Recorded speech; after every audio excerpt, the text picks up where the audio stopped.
राधा वल्लभ श्री हरिवंश दीक्षा की पहली उपस्थिति में मेरे साथ क्या-क्या हुआ चलिए बताती हूँ। केलीकुंज मेरे लिए एक ड्रीम पैलेस से कम नहीं था। जैसे ही मैं वहाँ पहुँची ऐसे लग रहा था मानो मैं निकुंज में आ गई हूँ।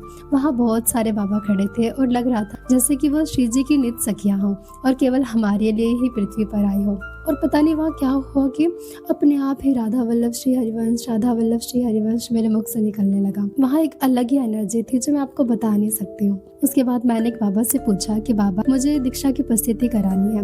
तो वहाँ पहले से ही बहुत सारी सखियाँ पहली उपस्थिति के लिए खड़ी होती है। बाबा मुझे भी वहाँ खड़ा होने के लिए कह देते हैं। फिर कुछ टाइम बाद एक बाबा आते हैं और वो हमें दीक्षा के रिगार्डिंग सारे नियमों को बताते हैं कि हमें कौन सा नाम जप करना होता है, कितनी माला करनी होती है और कौन से पाठ को नियमित पढ़ना होता है। उसके बाद वो हमें रज रानी के महत्व के बारे में बताते हैं और कहते हैं कि रज हमेशा हमारे मस्तक पर लगी रहनी चाहिए। उसके बाद वो बताते हैं कि हमें हमेशा तुलसी माला भी धारण करके रखनी चाहिए क्योंकि ये वृंदा सखी है और वृंदा सखी के बिना हमें श्री जी से प्रेम नहीं हो सकता। उन्होंने बताया कि हम केवल 2 परिस्थिति में ही कंठी माला उतार सकते हैं। पहला तब जब किसी का जन्म होता है और दूसरा तब जब किसी की मृत्यु होती है।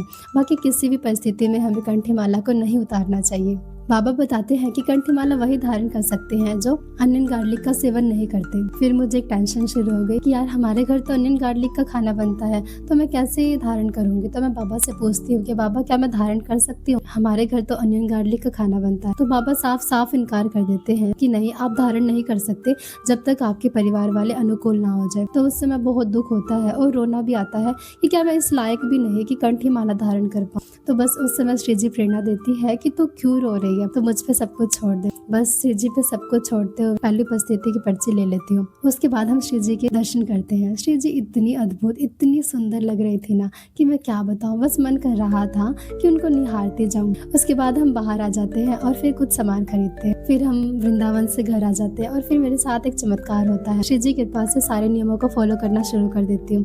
फिर पता नहीं क्या होता है कि खुद ब खुद सारी परिस्थिति अनुकूल होने लगती है। हस्बैंड भी अनियन गार्लिक को छोड़ने के लिए तैयार हो जाते हैं और श्री जी मुझसे कंठी धारण करवा लेती है। बस ये था मेरा छोटा सा एक्सपीरियंस। अगर आप जानना चाहते हैं कि मेरी अभी कौन सी उपस्थिति चल रही है और मुझसे कौन कौन से प्रश्न पूछे गए तो कमेंट में ज़रूर बताएं। श्री हरिवंश।